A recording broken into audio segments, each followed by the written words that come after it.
કપડવંજ શહેરમાં વારંવાર વીજળી ગુલ થવાની અને વીજ પ્રવાહમાં થતી વધઘટની સમસ્યાથી નાગરિકો ત્રાહિમામ પોકારી ઉઠ્યા છે।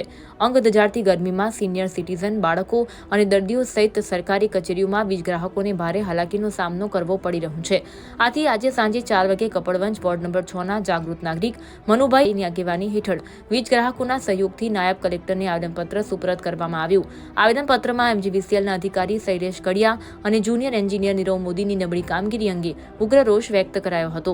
આશ્ચર્યજનક રીતે આવેદનપત્ર આપતી વખતે કચેરી બહાર વીજળી બંધ ચાલુ થઈ રહી હતી, જે નાગરિકોની ફરિયાદને સમર્થન આપતી હતી।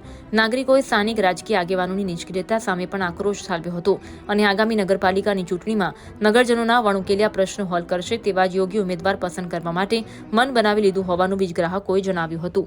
પંકજ શર્મા, કપડવંજ। જય હિન્દ, જય ભારત। હું જીતેન્દ્ર પટેલ ફોજી। ઘણા સમયથી વીજ પ્રવાહનો પ્રોબ્લેમ કપડવંજમાં ચાલી રહ્યો છે।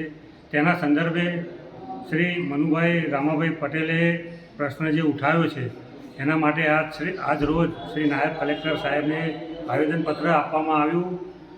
હું શ્રી મનુભાઈ રામાભાઈ પટેલને ધન્યવાદ કહું છું।